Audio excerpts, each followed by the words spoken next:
Hey, good morning, everybody. It's good to see you today. If I haven't had a chance to meet you yet, my name's Jake, and I'm so glad that you have joined us this morning. So for the past 3 weeks, we've been in a series on Sabbath, as you heard Matt mention a minute ago. And in this is a series that's based off of this practice from the life of Jesus. It actually predates Jesus, but, well, that's not a true, Jesus of Nazareth.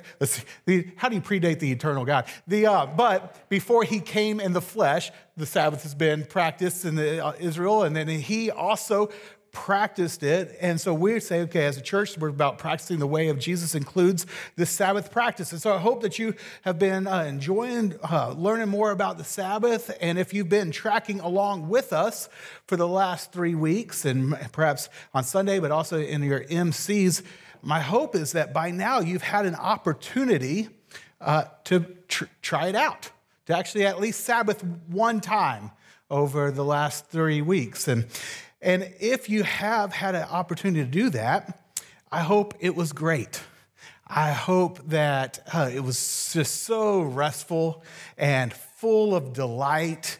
And I hope it was better than a lot of my Sabbaths.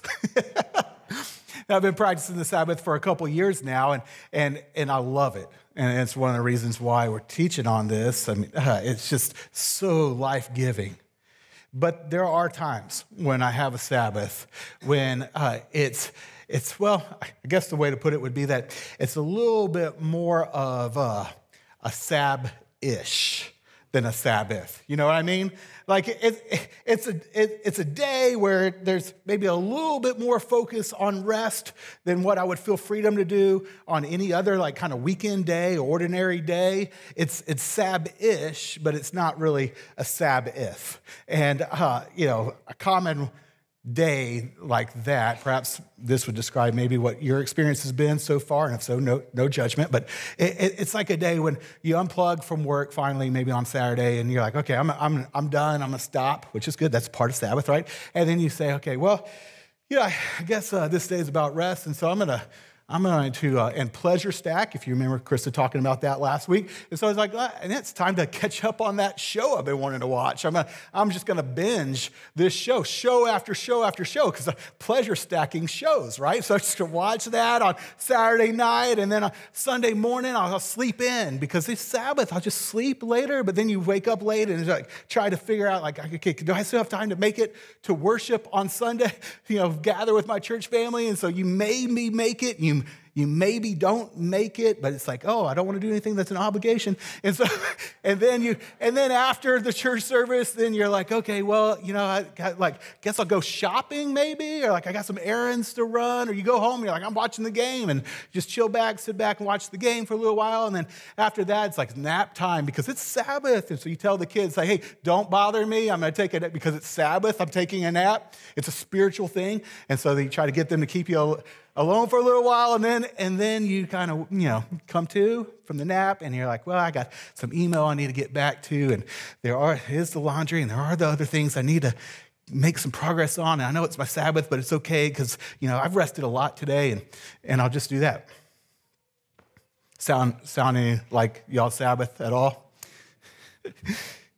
It's been my experience a number of times over the last 2 years, and just to be clear, that's not a Sabbath. It's a Sab-ish, right? And I don't say that to judge you. I just kind of calling that out for what it is. It's not a Sabbath. That's basically what the late pastor Eugene Peterson called a bastard Sabbath. I guess I can say that in church. He said it. He wrote the message, and so I can, But he would call it that because he would say that because it's the unacknowledged offspring of the ancient practice of Sabbath and the secular day off. That's what Sab-ish is. And it's just so easy for our Sabbath day to become a Sab-ish day. Just a pretty normal weekend day. So today, to wrap up this series on Sabbath, what we're going to do is we're going to consider the primary thing that will actually help us keep the Sabbath a Sabbath. And as we've said, throughout this series, the Sabbath actually has 4 key aspects to it. Hopefully, if you've been tracking with us, you know them by now, right? The 4 key aspects are what? Stop, and then rest, and delight, and worship. And it's that last aspect. It's the aspect of worship that will help set the Sabbath day apart from all of the rest of the days of the week. And so this morning, what I want to help you do is just to see where this idea comes from. The Sabbath is a day of worship, and what worship looks like, because it involves a little bit more than what I think we usually pigeonhole into what worship is. And then I want to help you see how the other 3 aspects of the Sabbath fit with worship. Okay, so that's where we're going. Sound good? Great. All right. Well, let's begin by gaining a biblical understanding of why the Sabbath is a day for worship. And we're going to do that by returning again to our key chapter, key verse in this whole series, and that's Genesis chapter 2, the first time that the word Sabbath shows up in Scripture. Now, as I read this, because we've been reading it almost every week, you think, okay, I've already heard that. But this time, pay attention to what God does in regard to the 7th day or the Sabbath day. Let me read it for us. Genesis chapter 2, verse 1. It says, "Thus the heavens and the earth were completed in all their vast array. By the 7th day, God had finished the work he had been doing. So on the 7th day, he rested, or Sabbath, from all his work. Then God blessed the 7th day and made it holy, because on it he rested from all the work of creating that he had done." Okay, did you catch it? What was the first thing that God did regarding the 7th or the Sabbath day? He blessed it, right? He blessed it. God blessed the 7th day. Now, I find this pretty interesting, and I don't know, maybe this is just something that pastors kind of geek out over, but that's, in the Genesis account, God only blesses 3 things. See, in Genesis chapter 1, verse 22, we're told that after creating the animal kingdom, quote, God blessed them and said, "Be fruitful and increase in number." And then in Genesis 1, verse 28, after God creates humankind, we're told again, quote, God blessed them and said to them, "Be fruitful and increase in number." And then here in Genesis chapter 2, verse 3, we're told that God blessed the Sabbath day. Okay, so God blessed animals, and he blessed humankind, and then he blessed a day. Well, what's the significance of that? Well, throughout the book of Genesis, a blessing is always linked to life-giving capacity, to fill the earth with more life. And so when God blessed the Sabbath, he was saying that this day, similar to an animal or a human being, this day has life-giving capacity. See, life is tiring, right? And we all can nod our head on that one, right? I mean, between work and other responsibilities and family and kids and school and, all just on and on. If you're like me, like you get to the end of the week and you're exhausted and you just feel depleted in every level, physically, emotionally, even spiritually. Like by the end of the week, it's harder for me to actually give love. It's hard for me to not get anxious. It's harder for me to be at peace. But when I Sabbath, when the Sabbath day comes, and it's not a Sabbath-ish day, it's a day where I actually really rest. What happens? Man, I feel rejuvenated, feel restored. My clarity is returned. My ability to give love has returned or increased, and I've got more at peace. I'm just more optimistic. Rest does that to a Sabbath day, does that for us because the Sabbath day isn't like an ordinary day. It's a day blessed by God. It's got life-giving capacity. It's interesting, many theologians think that Jesus did many of his healings on the Sabbath day during his ministry because of this reason. Because the Sabbath day was always intended by God to bring restoration, to bring life, to bring healing to people. It's interesting, right? That's the first thing God does in regards to the seventh day, the Sabbath day. He blesses it. What's the second thing that we see here that God does? He made it holy. He made it holy. Now, what does it mean to make a day holy? You know, usually when we think of the word holy, we usually are thinking about in the lines of like a moral descriptor, like that holy is, something that's not evil, that it's righteous or good, And certainly that word can be used in that way, but it's not only used in that way. Like in the Old Testament, the Torah, the first 5 books of the Old Testament, we're told that there were utensils that were holy that were used in the tabernacle. Holy utensils. Now, how's a fork or a spoon or whatever good or evil? It's not, right? It's not what it means there. That word, in that sense, is used to describe something that's set aside for a special purpose. The word holy in Hebrew is the word kadosh, and it just means unique or special or set apart. And so, I think about this week, I was just, reminded of this, that growing up, my mom would sometimes break out the red plate. And we did not have a lot of money growing up, so we didn't have fine china. Is that fine china is just a thing of the past? Does anyone have, anyone under 30 have fine china? No. Matt, Mario, y'all gonna try to get registered for some fine china for your wedding coming up? We didn't have fine china growing up.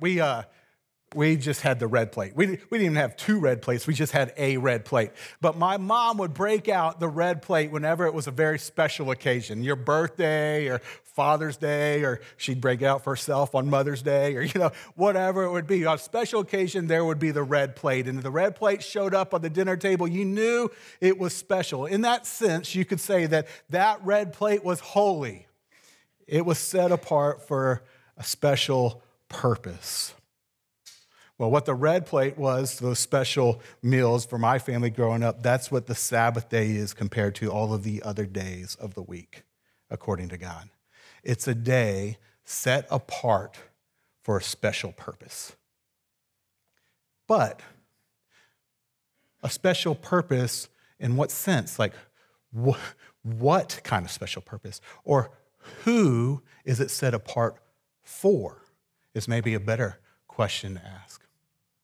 Well, the answer to that is found in Exodus chapter 20, to return to this again and the 10 Commandments. In giving the command of the Sabbath, God is clear who the Sabbath is ultimately for. Let me read it for us. It says in Exodus 20, this is picking up in verse 8, it says, "Remember the Sabbath day by keeping it holy.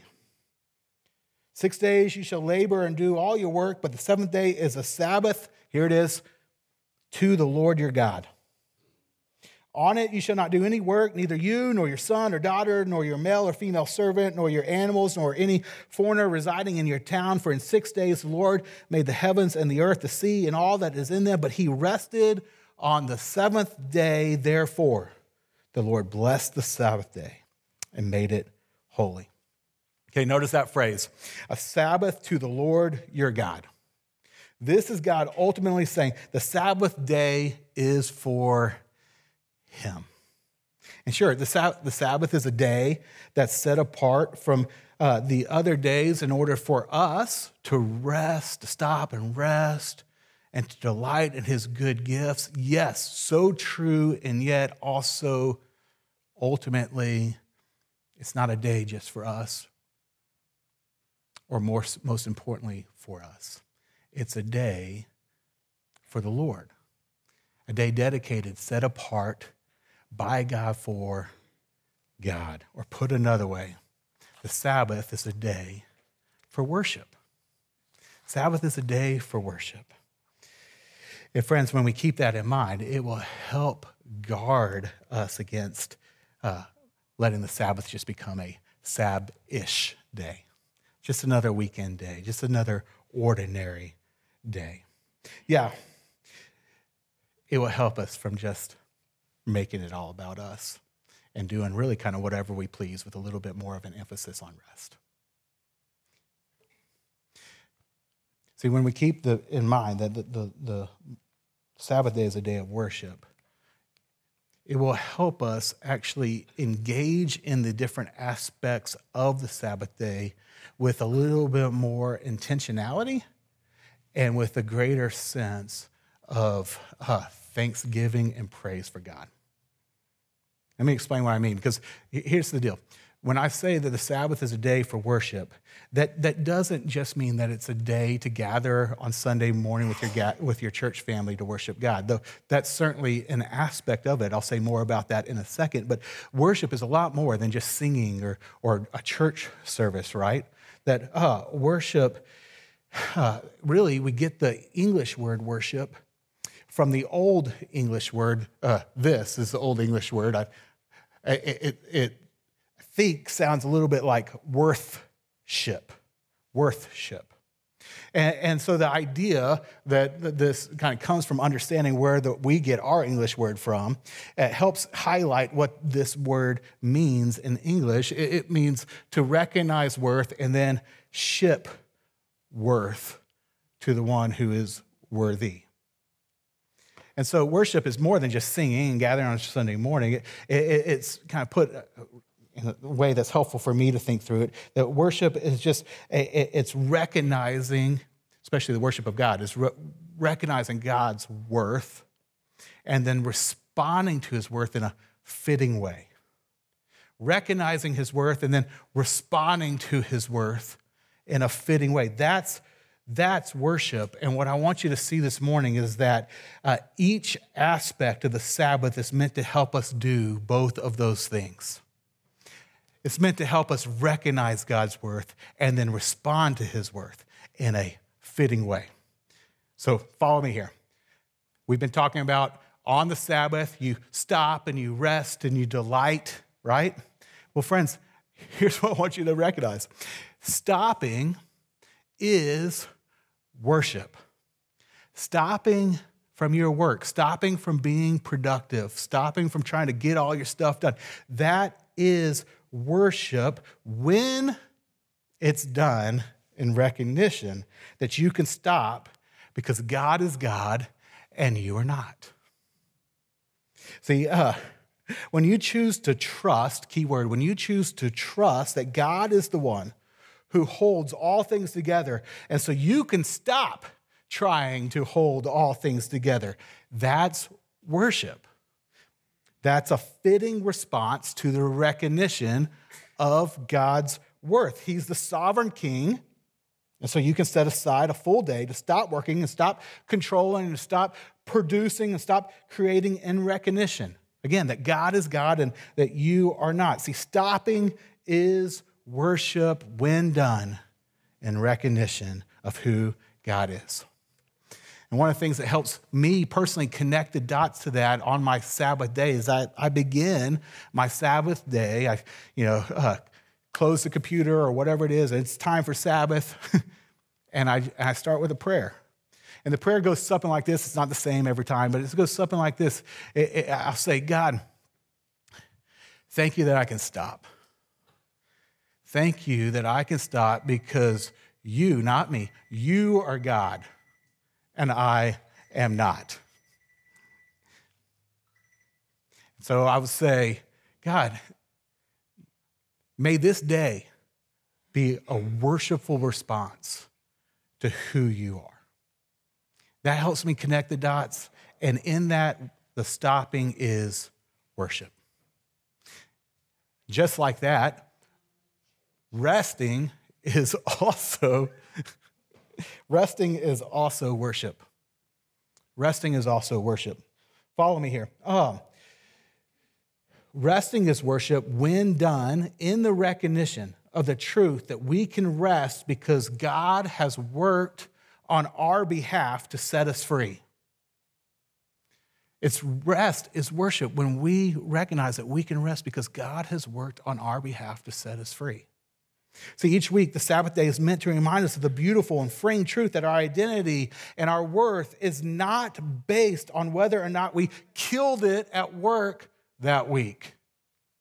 It's not based on what all we got done or who we impressed or how much money we made or didn't make that week. That our identity, our security, and our worth is based on who God is and who He says we are and what He has done in our place for us on our behalf. And when we connect the dots to that, then that is the rest is the fitting response to who He is and what He's done. And we say, okay, God, look at you. Look what you've done for me. Now, how should I respond in light of you doing the work for me to know that I don't have to bear the burden of justifying myself and proving myself? Well, the fitting response is to rest. And in that rest is worship when done in recognition of God working on your behalf. So for me, in my Sabbath practice, whenever I'm resting, whether that's when I wake up after sleeping later that day, or if I do take a nap that day, or if I'm just reading a book out on the porch and it's just this restful time, what I'll often stop and do at the end of that rest time is just to say, thank you, God, for the ability, the gift to be able to rest. I can rest because I don't have to carry the burden of justifying myself. You have worked on my behalf. Thank you for the gift of Jesus. Because of Him, I can rest. See, rest is worship when connected to what He's done for us. And then lastly here, delight is also worship. Delight is worship when it's done in recognition of the truth that every good and perfect gift comes to us from the Father, as James 1:17 says. Krista taught on this last week, and she was awesome, wasn't she? I know I'm a little biased, but she's so great. But when Krista was saying that, she was making the point that when we take time to enjoy God's good gifts, and we recognize that those good gifts are from God, that they give us a glimpse into what He's like, that's worship.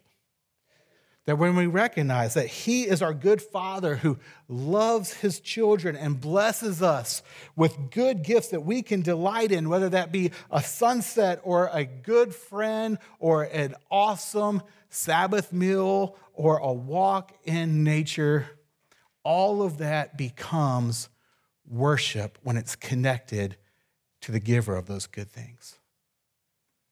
The danger of last week's teaching on Sabbath as delight is that with all ideas, the enemy is constantly at work to warp and parody the truth. And we can be easily misled in our hedonistic culture into turning a Godward day of delight into a worship, delight and worship into a self-centered day of pleasure. But delight on the Sabbath is meant to draw your whole being to God in gratitude and joy. Whereas pleasure is just trying to make your body feel good, right? You don't walk away from pleasure feeling profound gratitude. You just walk away wanting more pleasure. But there is a kind of delight that is virtually indistinguishable from worship when we connect the good gifts in our life to the giver of those good gifts. You see, friends, that's what I'm trying to help you see. When I say that Sabbath is a day for worship, that doesn't mean it's not a day for stopping and resting and delighting. It means that that's what the stopping and resting and delighting all lead to. They're all rooted in and all feed. They feed worship They're connected to worship when we recognize we can do each of those aspects because of who God is and what he's done for us. When we make that connection, they all help draw our heart and our attention toward God in worship, deepening our understanding of his character as we experience who he is and what he's done for us every seventh day. That's what leads us to pray and to praise and to give thanks and to worship him. And of course, when we take time on the Sabbath to just entirely delight in God, that's worship too, right? So as we delight in God himself, as we commune with our triune God, and through prayer, through hearing his word, listening to him through his word, just giving him all of our undivided attention, just enjoying being with him and delighting in God, that also is so worshipful to him, and that's a part of the Sabbath day. This is why, for most of us, the best day for our Sabbath is Sunday by far. That for over 1,000 years, Sabbath and Sunday worship were synonymous because they go together. It's not till recently that they seem to be divided. But gathering to worship God along with your church family, that is such a fitting way to respond to God's great worth. It's a fitting way to try to keep the Sabbath day holy and unto the Lord. See, when we keep in mind that the Sabbath is to the Lord, that's going to keep it this day from drifting into just any other ordinary day.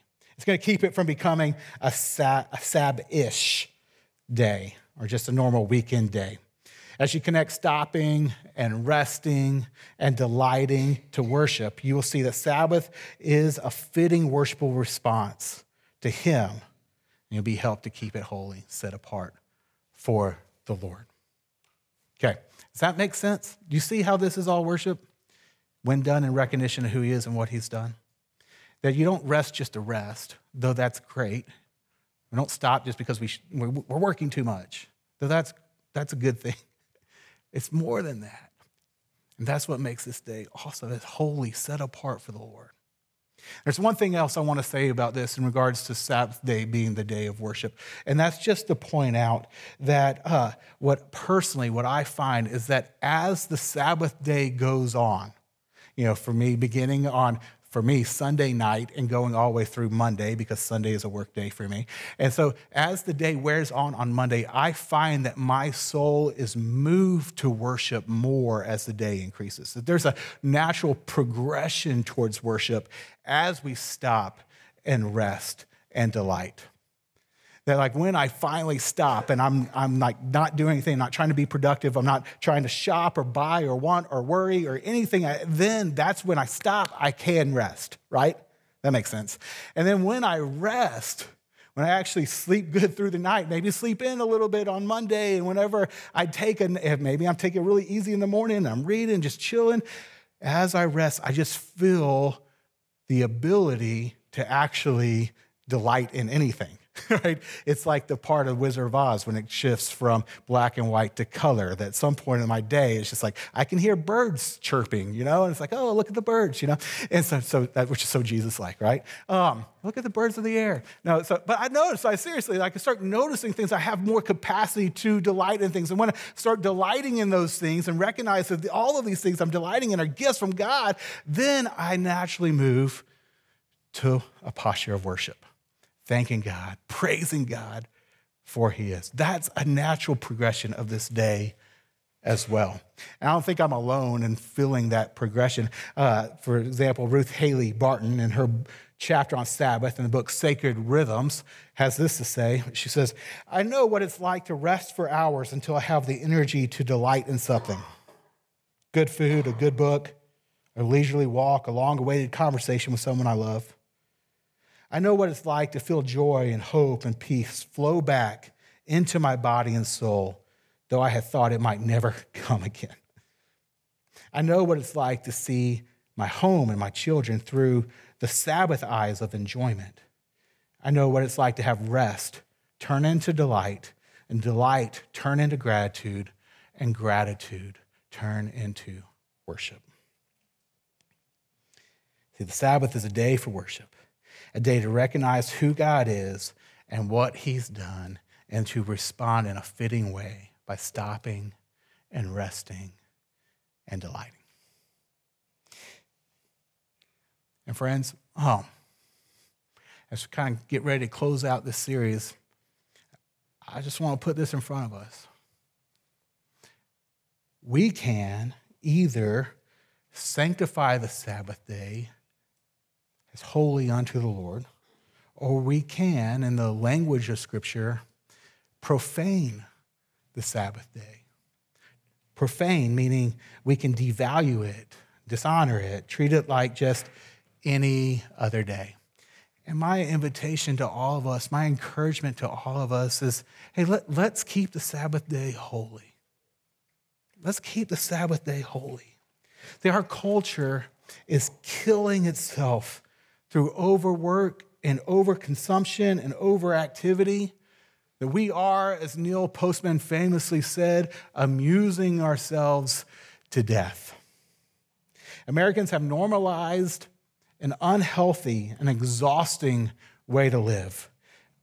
But friends, Jesus invites us into a way of life that is so much better.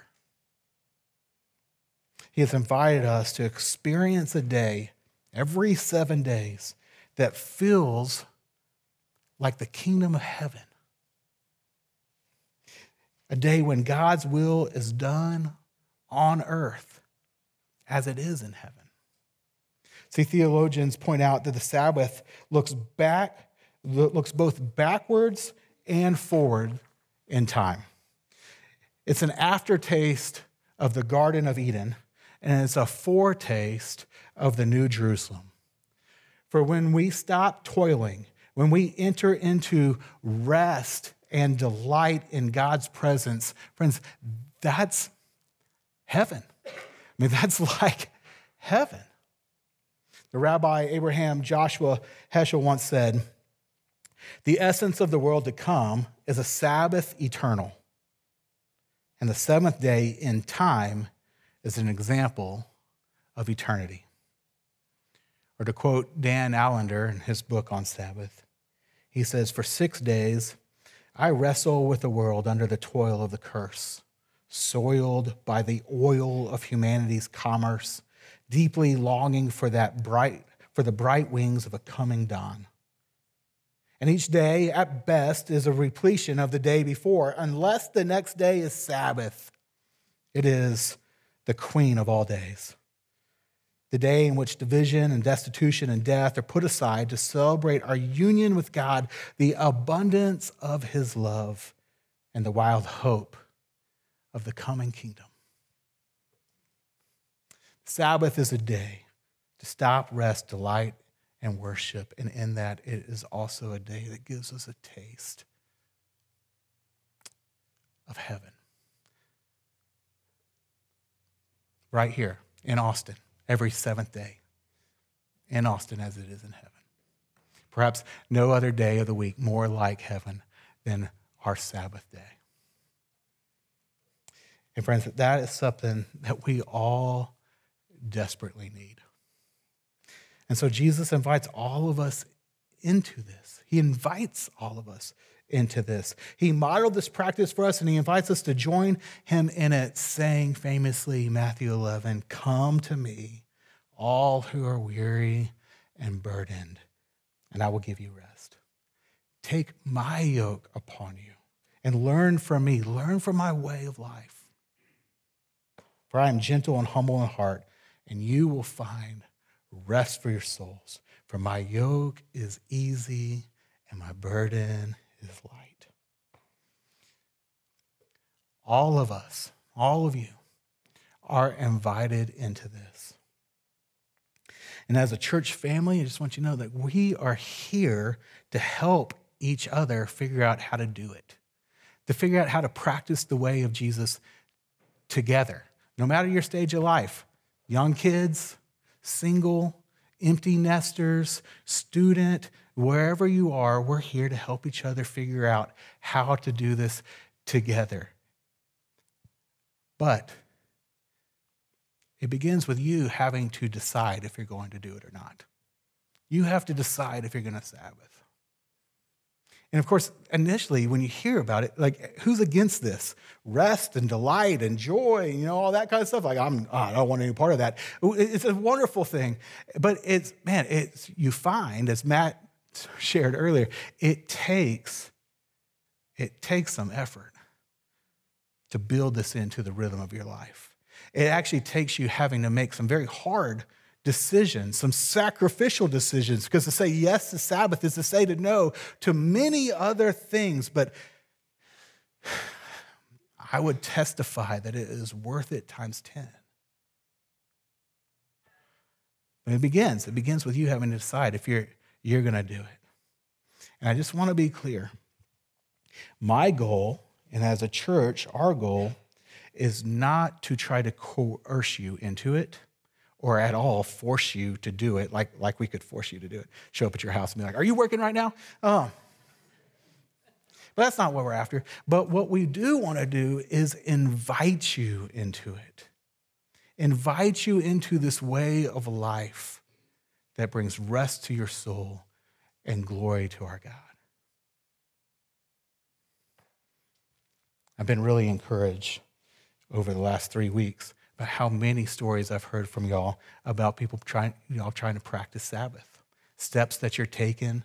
And I just love that. I think that honors God and it's good for you. I want that to be true of our church. But it's kind of hard, isn't it? And so we're going to keep encouraging you in this, even though this series is done. I want you to lean into your MCs and y'all keep talking about this. How's that going? Or in your huddles, checking in on each other to help support one another so that we can practice the way of Jesus together in Austin.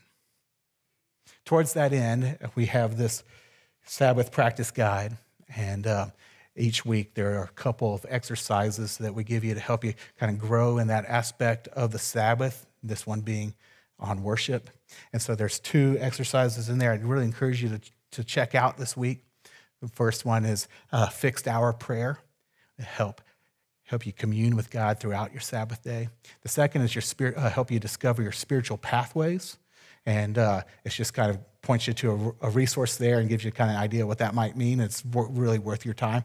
But both of those things will help you worship God on your Sabbath. I encourage you to look into those this week if you choose to take us up or take Jesus up on his invitation to practice the Sabbath.